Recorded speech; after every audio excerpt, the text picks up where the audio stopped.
Welcome back to the Context Coaching Podcast. We're joined today by Kate Leavell, author, former high school and collegiate lacrosse coach, current, what are we going to call you? Coach of coaches, helping them learn to build and not break their athletes. Coach, thanks for being here today. Yeah, you got it. So I reached out randomly when I saw one of your tweets, and the tweet was, I've met more kids who have been damaged by their sports experience lately than those who feel that it added to their lives. There's an abundance of talented kids out there. Lose one and another is waiting. That doesn't mean they are all disposable. This is why I loved rec ball. We had to figure out how to teach little Susie picking daisies in the outfield, and it was rewarding in the end.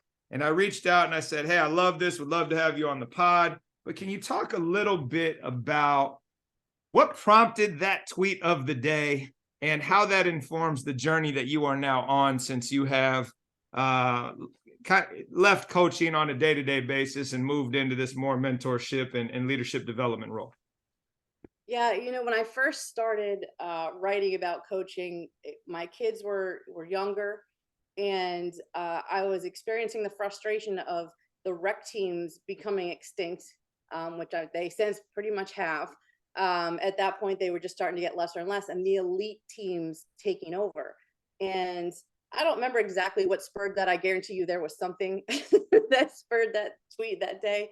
But a lot of it is just, I hear from athletes that are quitting and leaving sports and moving on to something else, especially on that age, we know around that 13-year-old age when they just, you start to have to try out for things and it gets a lot harder and it takes up your schedule. But with the abundance of athletes out there, it's become a lot easier to be this elite coach who just takes elite players and it's my way or the highway. And if you're gone, I'm just going to take another one. But the fulfillment that you get from coaching really comes from taking something that's in front of you and making it into something amazing. I mean, that to me, that's a coach. That's a capital C coach. It's not my title. Someone named me a coach. I show up, I punch the clock that you don't get paid for, and you keep going. But when you're a capital C coach, that's who you are. It's a proper name of who you are. You are transforming and doing the best you can with what's in front of you. And that means that you're going to have to help little Susie develop skills. And one of the first things I used to hear from parents are, here is little Susie. By the way, she's not athletic, but this is good for her. So I signed her up. And it turns out little Susie was very athletic, but she'd been told her whole life that she's not athletic. Those kids a lot of times find their way into the sport I coach, which is lacrosse. And it turns out they're phenomenal lacrosse players, but they needed to be coached. They needed to be developed. And if we're not forced to do that and we can get rid of them, then these kids aren't getting that opportunity. No, 100%. And since you brought it up, let's go back in the history here and talk about your coaching journey from start until where we are now so that we can ground the audience in who you are and how your journey has informed this new path that you're on. Yeah. How did you get started? I started as something to do. My kids were very young. My boys are 11 months apart. So I needed to get out of the house. And so I looked around. I had just moved out to Minnesota and I saw that they had lacrosse there, which I was really surprised. It was very new. It had just started and they didn't have any coaches. And the coaches there weren't any materials at the time to even read and learn about it. So we had coaches coaching a game they had never seen to players who were athletes that had also never seen a game, trying to figure it out. And I thought, well, this is a space that I could volunteer in, and give me something to do. And I hadn't been out on an athletic field in a long time because I'd been buried in babies. This is because of your background in lacrosse growing up, correct? Can you touch on that briefly? So I played lacrosse growing up in Annapolis. I played at one of the top high schools in the country, and then went out and played a little bit of college, and then ended up getting married. But I spent my whole life around the sport. My whole family played. My dad played with Bill Belichick out in Annapolis High School, played lacrosse and football with him. So that's kind of my like party trick that I pull out when I need to impress somebody. I get no credit for that, but I'm going to use it. So that's what I grew up around. So the first time I stepped onto a field and I saw the light go on in somebody's eyes when they understood something, like I was hooked. You know, it was like I was addicted to coaching. It was amazing. It just made me feel so good. Felt like I was giving something. And from that moment on, I moved up through the ranks, and I took over a high school program, and I went up and I started coaching college, and then I got the privilege of working with USA Lacrosse and being a coach's education trainer, traveling around and doing those clinics. Um, and what I realized on my journey was that teaching skills was easy because I knew them. But the higher I went, the more pressure I was getting. And I realized this isn't just about throwing candy and fun drills and games at kids. This is angry parents. This is are we allowed to do spring break or have games and practices? This is the way you phrase that is being received wrong. And it was just and then it was you're not, you have to win this game, you have to do this. And the pressure got really high. And I wasn't enjoying it the way that I used to. And I got to the point where even though we were winning, I was no longer enjoying it. And I was frustrated. And so this is actually where my first book came from. My first book was a lacrosse book. It was Coach's Emergency Practice Guide for people driving from work to practice going, I have no idea what I'm going to do today or what to do with 12-year-olds or whatever it is. So that was that book. But then I That is wrote probably a Confessions of an super helpful book for the recreational sports industry. Yes. Yeah, it was highly needed. It was what I wish I had, which is why I wrote it. And then I wrote Confessions of an Imperfect Coach. And this was based on the fact that once I got into high school coaching, I didn't know what to do when half the bench was crying. I didn't know what to do, and 24 parents wanted their kids to start, and they didn't understand the math. I was like, only 12 can be on the field at a time. Even if you're all the best players in the world, I still can't start you all. And I was like, what the heck do I do with this? And I I would say randomly, but it was probably more guided than that. But walking through an airport, frustrated. I was moving from Minnesota to Atlanta, and I wanted to coach, but I thought, I don't know if I can handle this anymore. I don't know. I don't understand culture. I just am doing what my coaches taught me. And that was leave your drama at the door. We're doing lacrosse here. So that's what I did. And what I realized was there's a big old curtain with drama building bigger and bigger behind it. And then one day it like popped open and went boom. And it was terrifying. So I'm walking through the airport, and this guy sees me with my USA gear, comes over and says, hey, I work with some of the, I know some of the USA team. I thought, great, whatever. Tells me he's written some books. Cool. Don't know who you are. But he did send me some of his books. And this guy was John Gordon.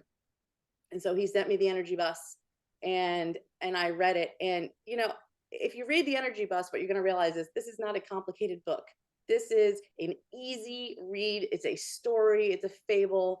You would think not life-changing, but on the other hand, for me, it was life-changing because I learned what positivity is, and I was doing it wrong. I was a happy, fun coach, but I was doing it wrong. So and I'll just I'm going to interrupt really Yeah, go quickly ahead. because that's a fascinating statement. I was doing positivity wrong. How Yeah. can you do positivity wrong? Talk a little bit about that briefly, and then get back on Yeah. your journey here. Yeah. So what I thought, now I am a realist. I was raised by a realist. Like if you see the problem, you can attack it directly. And so that's what I do. And that is how I turn teams around quickly. I can immediately pick out what's wrong, fix the little, just move your hand, just change your foot direction. It's an easy fix. And so we fix it. But the problem is when you reward fixing something by giving someone the next problem, they never feel like they're enough. And I didn't see that part. And so I kept giving them these fixes. And at the end of the day, it was like, well, why should I fix this? All I'm going to be told is that now I'm not doing this right either. And so I thought, okay, well, I don't know how to avoid that. That's my job.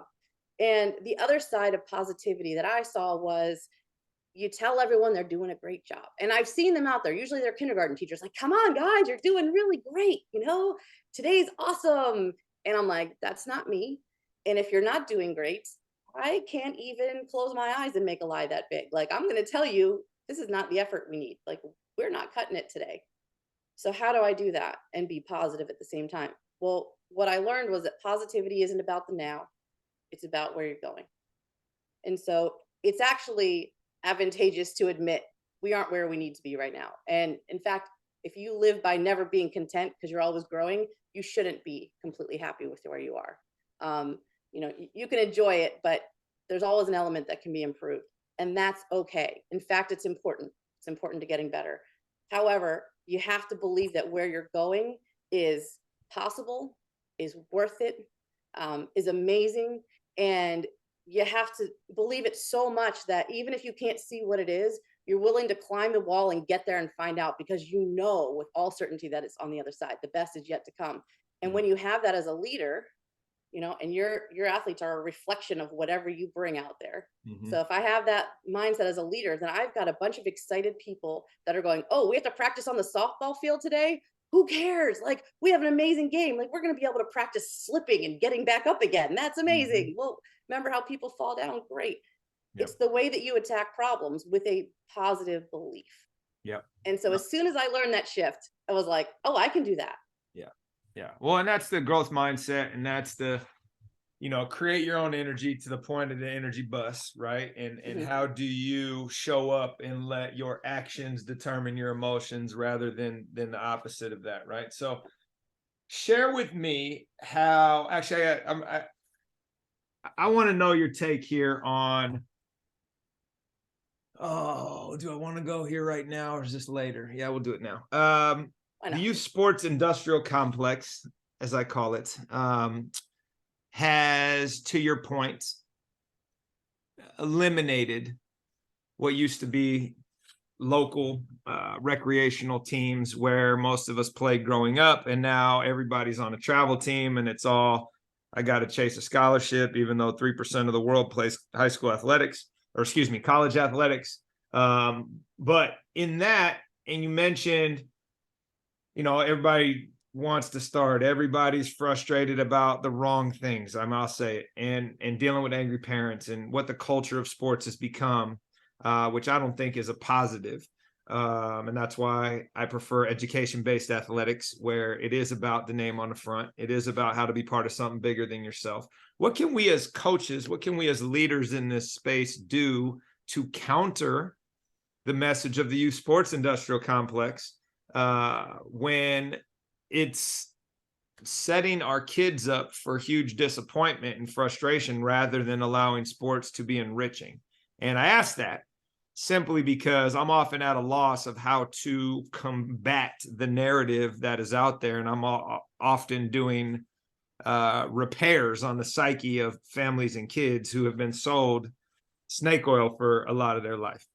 Yeah, sold is a great word for that. And, I think we can go back and realize that this has always been an issue. It just hasn't always been an issue in just elite sports. We try to sell culture to our teams. We try to almost gaslight, this is a family, it's going to be amazing. And the coach just stands up in front and dictates what it's going to look like. I think the key thing is when you're talking to parents is reminding them, or just asking them to take a step back and say, look, the person who told you that your kid is at this level, are they receiving a large amount of money from you? And if they are, there's a good chance that is swaying their opinion, and if that doesn't work, ask them, like, would you trust a company that was endorsing something that's getting paid by someone who's doing research? That's like the analogy of, have you ever had a golf coach tell you you're no good and you should stop taking lessons? Right, exactly.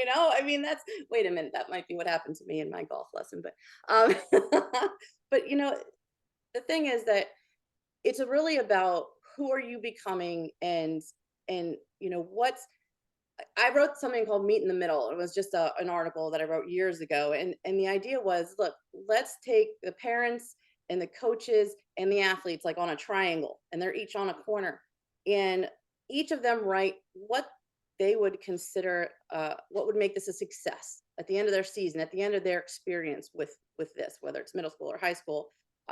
What would define a success for them? And then let's find the things that all three sides actually agree on, and let's write that in the middle, and let's make that the focus of our program. And when somebody comes in and says, hey, they're not starting, and we sit down and we say, okay, what did we say was important? And starting wasn't on the list. Having them get the greatest opportunities that they can, in this situation, that's on the list. Making sure their experience is good. So So now we can turn around and instead of saying, okay, they're not starting, but if the most important thing is they have a good experience and they're coming home upset every day, the problem isn't starting. The problem is how they are internalizing what not starting means for them. And so now we're going to focus on how do we build their confidence back up? How do we infuse hope back into them? And how do we help them see that they are a valuable role player on this team? And it's not just by putting them in a starting position, because honestly, you put somebody out there to start and they're not ready, they're going to fail. You've not done them a favor. And so we need to attack the actual problem, which is their confidence is down. And as a coach, I can own that. That means that I'm giving them too many corrections and not enough small things that they can master, not enough little steps with big celebrations. So it's now something I can take little bites out of and make better. And I just think that's where you got to bring people back to. Parents are not the enemy. I know, look, I've been on all the sides, and so parents aren't the enemy. They can become the enemy. They can become an angry mob, but the enemy is the message that's being sent that you are actually taking away opportunities if you don't do this for them, because the parents aren't acting to be vindictive. And obviously this is a generalization, but they just want the best opportunity for their kid, and they don't want to look back and think I took away an opportunity because I didn't do X, Y, and Z, and they're telling me that that's what they have to have in order to go to the next level. And what if they are that good and now it's too late? And so it's all these fears that we're not giving our kids the best experience. And so we have to educate, and we have to repeatedly show them, look at what they got out of this week of practice, look at how much they're growing, and look at who they're becoming, because they may blow out a knee. I mean, I'm working with so many athletes that they lost NFL opportunities. They may have lost college opportunities, or their high school. They blew one ACL only to come back the next year and blow the other one, And if sports are all they do, they play all year, then they play on these other teams, then they watch this, and this is all we talk about, and they lose it. You have a kid with zero identity. Yep. They have nothing to live for, and these kids are suffering with this identity crisis. We need to round them out. We need to make a sport a part of their life and remind parents, because we, as parents, we get caught up in it. I got caught up in it, and I had to sit myself down and go, there has to be something else, and two of my kids did not go on to play in college. One played for a year and said, it's not for me. I've got one that's still playing. And you know what? They're not crying about it. They're fine. They're very happy with the choices they made. Right. And I'm glad that I took a step back. Yeah. And I think that's part of the nature of what I mentioned earlier.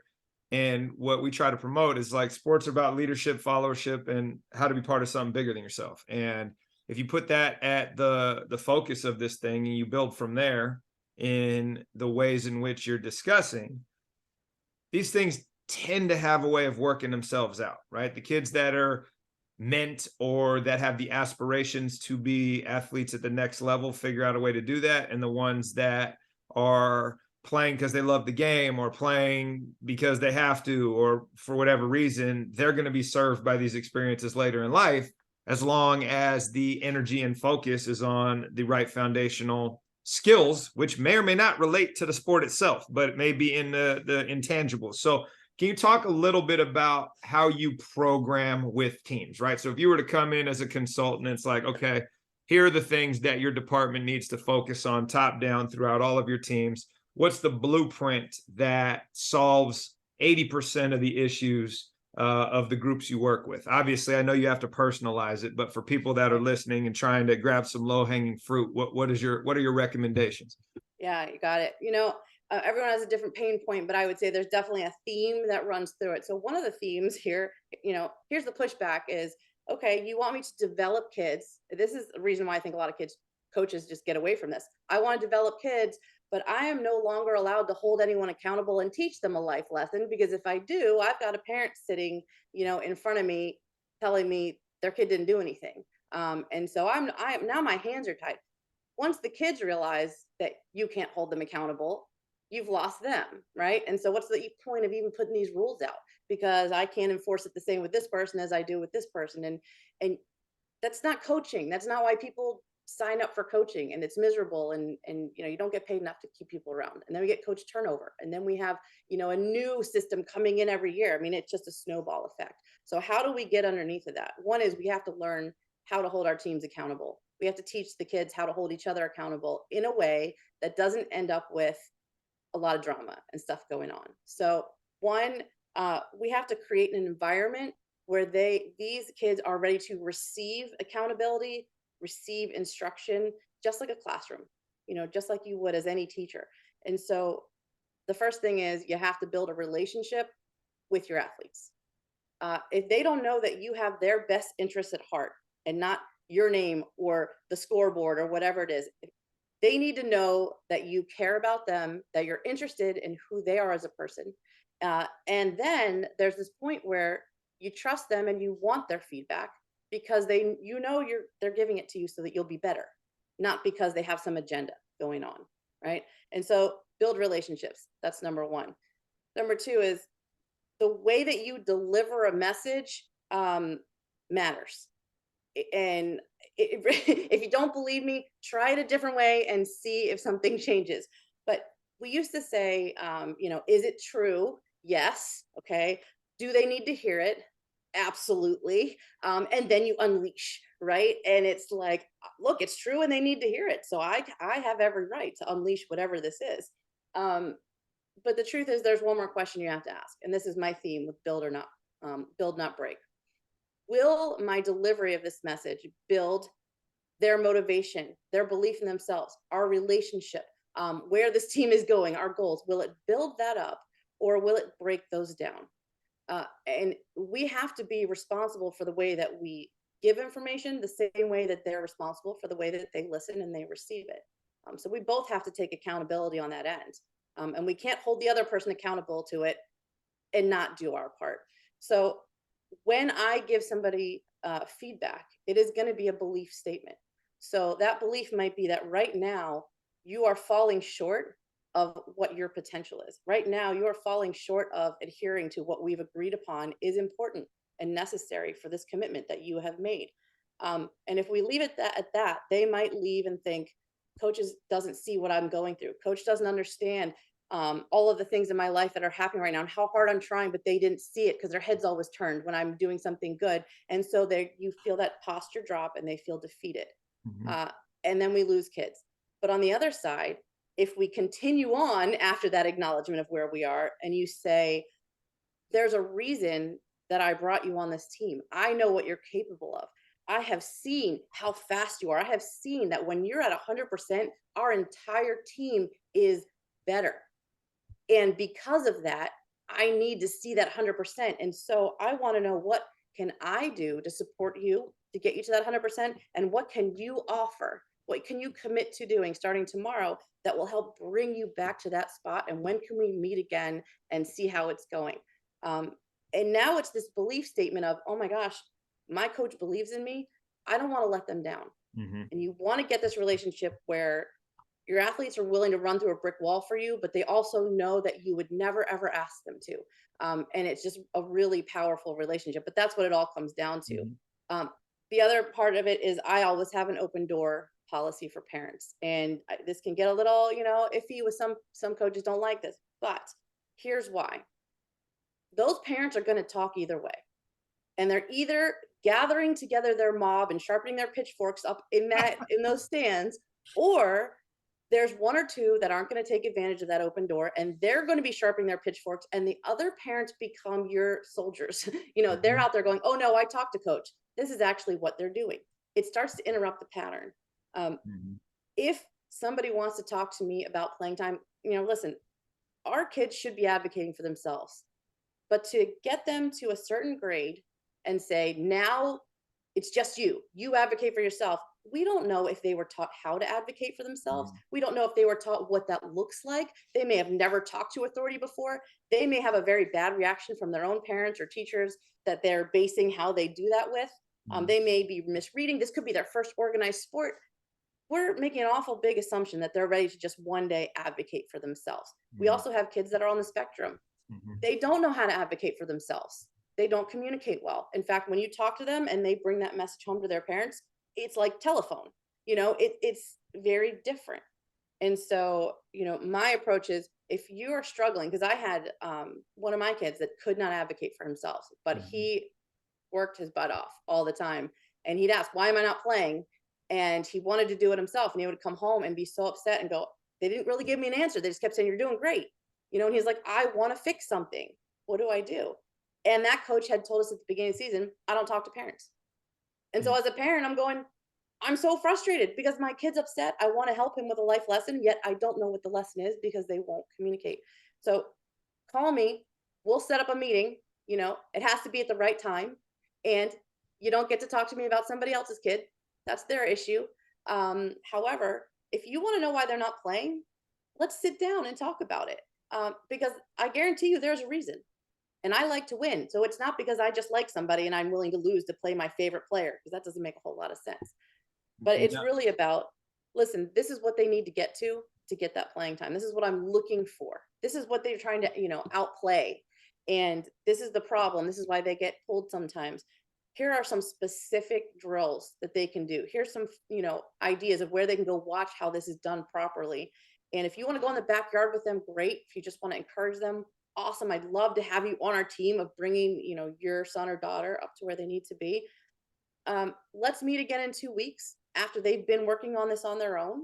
I'll be watching for it specifically at practice, and let's reconvene and let's see, where they are and how they're doing. And honestly, that's the best case scenario. I mean, I wish all parents would come in and ask me that, because now I've got somebody helping me get their player. I want nothing more than depth. Bring it on. No, it's a very interesting way to articulate that. And I say interesting because, to your point, there is the process of we're trying to help kids learn to self-advocate. And there's the traditional chain of command, like, look, kid, talk to the coach, then the parent can talk to the coach, then, you can go talk to the AD after, and then the administration or whatever. But the way you said that, like, yeah, what if the kid is on the spectrum? What if they have never been taught to have a conversation with an adult, right? Like those are things that I don't think about. I mean, it's one of the things that, having a couple parents reach out last week, ended up being super positive, but was received as like, yo, go talk to the coach. Like, why are you emailing me? And it's like, but after the conversation, it was exactly what you just said, where you're getting involved and getting them on your side so that they can tamp down the noise. And yeah, it's just interesting. And I appreciate you sharing that. It's something to think about as a coach and how you want to navigate those moments. And There's a line, that I like to visualize for families when we start seasons. And I will say, on the other side of the line should be the obstacles in life, everything that we're going to come across. And when a coach or a parent steps on the other side of the line and turns around to face us, we can't make forward progress. We are now battling each other. And there is no team in the world that works when you battle each other, because we are all going in the same direction.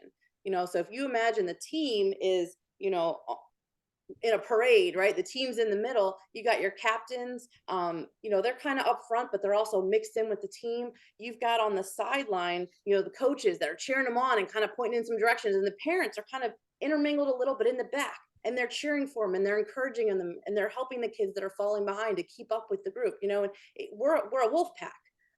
We should all be moving together to get them through this insanity called high school, which is,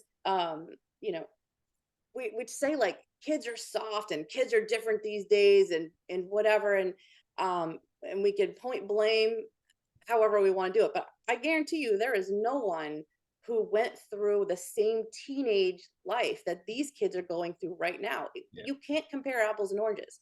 We were not under a microscope, thankfully. We didn't have videos of ourselves. We didn't have people expanding pictures of us and judging us all the time. We didn't have everything we say available immediately to everyone. And we also didn't have the amount of competition. We didn't have the amount of pressure to be a part of things that are way too expensive, which creates, an issue at home. If I paid $3,000, and by the way, I did frequently, for my kids to play a sport, and you don't play them, I'm angry. If I signed you up for rec ball and it's $25 and you don't play them, I'm like, oh, they should work harder.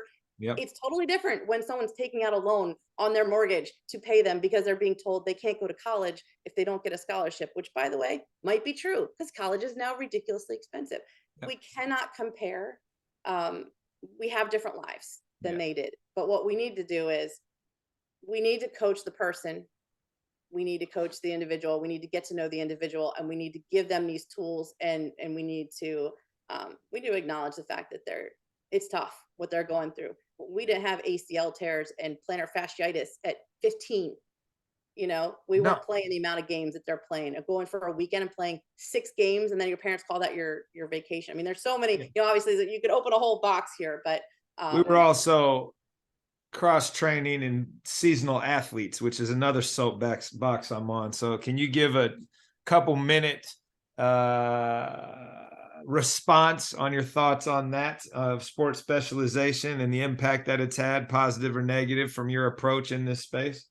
Yeah, you know, my background is actually exercise science, and so when I started getting these athletes at the beginning of my coaching career, I had one, she had plantar fasciitis, and every doctor's telling me, like, we've never seen this in people that aren't, 65 years old, and I'm like, what is going on? And first it was like, okay, it's the Uggs.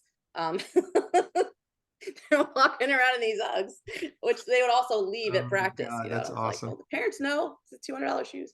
Um, but what it is they were leaving lacrosse practice in the spring to go to soccer practice. They were driving all night to a soccer game and then coming back for, all weekend on the days that I gave them to rest, and then coming right into lacrosse. And I realized, their joints are not ready for this. And then people want to pay to watch games. Games are fun. Kids want to play games. Games are fun. I remember in high school, the preseason was miserable because there was a lot of running and training and no games. You just wanted games to start. And so that's what people want to pay for. That's what we give them. And it's no longer about what's best for our kids. Their bodies need to rest. If you look at professional athletes, they are required to have more rest than our kids get. Our kids play more games and a lot of times than professional athletes do, and their bodies are growing. Their joints aren't developed yet. There's growth plates. If you want your kid to be tall, you got to give them a little bit of rest. So I think that it's really key that we have to step in as parents who are going to advocate for our kids because we care the most. Nobody will care more about your kids than you do, and understand that they need to rest. And just because they say, I want to play all year, because I think that's what I hear a lot of times from parents is, well, they wanted to. And my kids were like that. They want to Well, sign up yeah, all year. because they're currently in the moment having fun and they don't Right. know anything else. So Right. put it down, go do something else. Who knows what you might find that you like. Yeah. Well, you've paid the bill, you're going to practice. I don't care if you want to go or not. Like, you know how much this costs? You know how much I've been driving you every day to get you this stuff? Like, you're going to finish. And that's a great lesson. You got to finish what you sign up for. But we as a society are over committing and calling that out as being hardworking, and we're doing the grind. And it's like, no, if I can't give 100% at lacrosse practice because I'm playing soccer, also 4 or 5 nights a week, I'm not actually committing. I think this is an important lesson. I'm not committing to my teammates when I'm exhausted. Um, I watched kids walk out to the field eating microwave macaroni and cheese. And I'm like, I'm going to see that later, aren't I? Because, like, they're not refueling, they're not sleeping, they're stressed. So what's They've your got exams. 5-second elevator pitch to parents and Yeah. athletes? This is the best way to do this. Tune out all the other noise. And then I got another question I want to ask you. All right. You know what? One, they need to learn early to listen to their body. Listen to your body. If you wake up and you feel really tired and you can't shake it, your body is telling you that you're overtraining. If you have to tell one team you can't make it to certain practices because you're practicing another team, it's time to make a decision on what you're going to choose. At least for that season. At least for that season. Right, exactly. Play as many sports as you want to, but remember, a sport doesn't have to be. And actually, I wrote an article for this for US Lacrosse Magazine, and that was just that a multi-sport athlete can be someone who, during 3 months of the year, goes out in the backyard and shoots baskets, and or plays pickup. What's it, ultimate frisbee? Like, it doesn't have to be something you pay a lot of money for. It can just be something where they are moving their body in different directions because we all know as adults, because we feel it sooner, repetitive motions cause friction, cause injuries. We need to move in many different directions, and we grow when we rest. If you've ever lifted weights, you don't grow when you're lifting, you grow when you rest. And if you never rest, you're just tearing your body apart with no reward. And if you don't fuel it, then you have nothing to rebuild with. You have to look at it from all sides and make sure that rest is built into your recovery process. They will be better, stronger, and bigger later. And nobody cares that you won the third grade championship, national, whatever. Like, No, honestly, I don't even remember a lot. If you know, look back in your life, you're not going to remember what those were. no. You know, build it, give them a good future. That's the whole point of this. That's what we're Yeah, selling them on. Give them a exactly. good future by making their body strong. Right. Well, and let them meet other people and learn to do other things. And you never know what they're going to enjoy if they never get introduced to it. So we'll put a pin in that for the time being. Your new book, how does it differ from your others? Like, quick elevator pitch on each of your books, and then this most recent one that you wrote. What was the genesis of it, and what audience are you trying to serve with it, and why? Yeah, my first book was the Coach's Emergency Practice Guide, which is for anybody heading to practice with no clue what they were going to do. And it was really about also, how do you get them to listen to you? I actually had a team, by the way, that they were middle school kids. I hadn't done middle school in a while, and I forgot what it was like. And so I was trying to explain the drill, and they were literally running around me like a totem pole and grabbing onto my legs. And I thought, this is weird. What do I do with this? And I was losing my voice. It was windy. I was shouting over them. And you know what? I'm like, if I'm not enjoying this, I'm not going to do it. So I'm going to enjoy this. So here's what we're going to do. I want you all to stand in a circle, and you are going to yell everything you've eaten today as loud as you can at the person across from you. And I let them do that. I mean, I let it go on for like 5 minutes. They were hoarse. They didn't want to scream anymore. I was like, great, time to practice. You know, turn everything into a game, and you will have fun. It's not a ground ball pickup. We are, scooping the cow field, and we're putting in a bucket, at the end of the thing. And I don't care if you are in college, that is more fun than picking up ground balls, Yeah. because it's a game. Yeah. Make it a game. So that was kind of where that came from. My journey of coaching, and my transformation of learning that I need to speak to my athletes with belief statements, that is Confessions of an Imperfect Coach. And the really cool thing is, I wrote it like a journal as it was happening. And so I thought that I was going to focus only on experience, and we were going to lose. And I was like getting myself ready for it. And instead, we get to the end of the season undefeated. Instead, we go into a game where we're 3-7 at halftime, and thinking this is it, because this team's in the Final Four every year, and this is our first time. And I didn't have anything to fix, because they were just kind of messing up. They were nervous. And so instead, we spent the halftime, everybody telling each other what somebody did to help us get to this place where we had the opportunity to play this game, all the things that we've overcome getting it here. And then we went out there, we scored 3 goals in the first minute, and we won. And I didn't change the lineup. I didn't change the strategy. I didn't give them a pep talk. It was belief based, 100% belief based. And that was really the beginning of my transformations. That's Confessions of an Imperfect Coach is that one. But I wrote Stick Together with John Gordon, and Stick Together is about a basketball coach who has a whole bunch of talent. Everyone's saying they're going to win state, and they don't even get to the playoffs, which, by the way, happened to me. It And happens. yeah. And then so the next year he said, I'm never letting that happen again, never losing on the fact that we couldn't access and unify our talent again. And so he gives his team, this is just a short fable, he gives his team sticks. They have to figure out how to make their sticks unbreakable. And in the process, they have to learn and teach each other about the 7 principles of becoming a stronger team, which I'm going to mess all this up, but it's belief, ownership, love, consistency, hope, inclusion. It's about bringing a team together. And those are the principles that I now use all the time when I coach, when I go take over a team that needs to come together. So that's where that came about. And then Superpower is my most recent one. That one came out in August. And this is all about embracing the word inimitable, which is really hard to say. Yes. So becoming inimitable, and the celebration of here's what it means. It's so good, so unique, that you are impossible to copy. Hmm. So instead of looking at where you're different as a flaw, instead of taking your team and turning them into a team of soldiers where everybody matches and walks out the same and whatever, it's, you know, where we're the same, like we both like basketball, we're a group, but we're not irreplaceable because the person next to me also likes basketball, right? But what I bring that's totally different than anybody else, that's where I add value. And so I don't want to squash that. I want to encourage it. I want to celebrate it and I want to bring it out.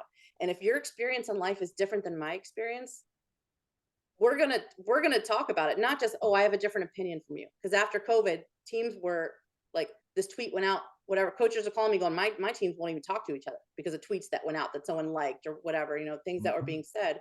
So instead it was, okay, don't just ask their opinion, ask the experience that shaped their opinion. Because I Mm. may not agree with you, but I can at least go, wow, but I can see why you would see it that way. Because Right. if I went through that, I would think differently also.